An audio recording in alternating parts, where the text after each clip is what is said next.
Hi there, I'm Aarti. Last week we discussed how the quality of reliability helps us deliver our commitments with a twist and also sets us apart.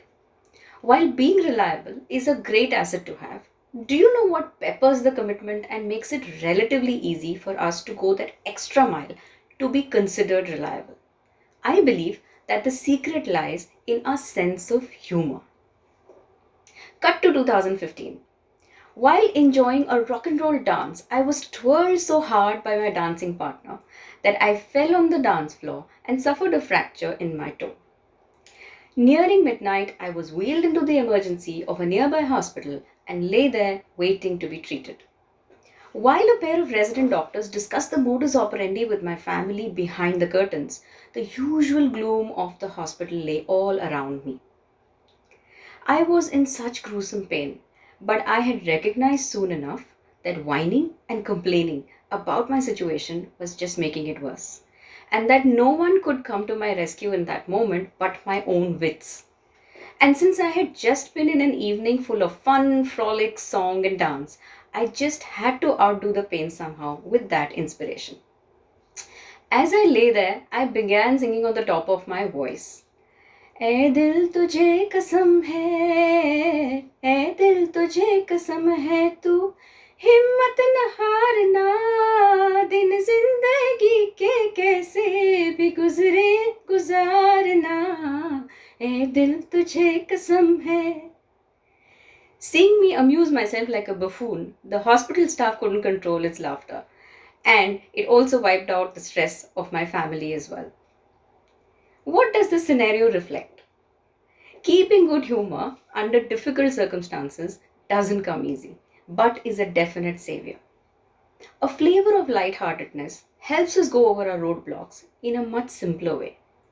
Whether it's a professional deadline or a personal challenge, building that humor muscle takes us a long way in going easy on ourselves.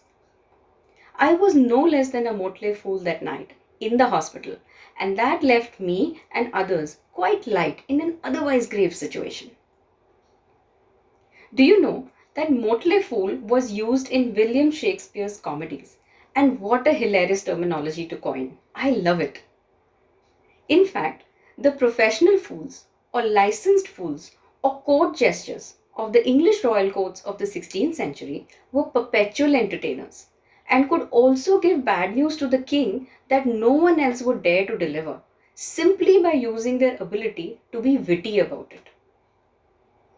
Isn't that lovely?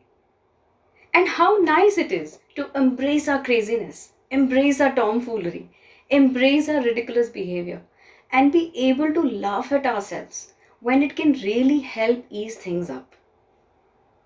Ladies and gentlemen, if you are interested in experiencing the lighter side of life, here are 3 tips which would help you hone your humor quotient. Number 1, step back and look at every trying situation like an observer and detach for a bit. You may end up seeing something funny or light-hearted in mostly everything, from a punctured car tire to a not so good level of diabetes on your medical report. Number 2, figure out where you can comfort yourself or others with a little dash of humor, while respecting their sentiments, of course. And number 3, feel humor like you would feel meditation. Experience the calmness as well as the energy that some amount of tomfoolery could bring to you in everyday situations. Do you remember the pine cone trick you did with your teacher's chair?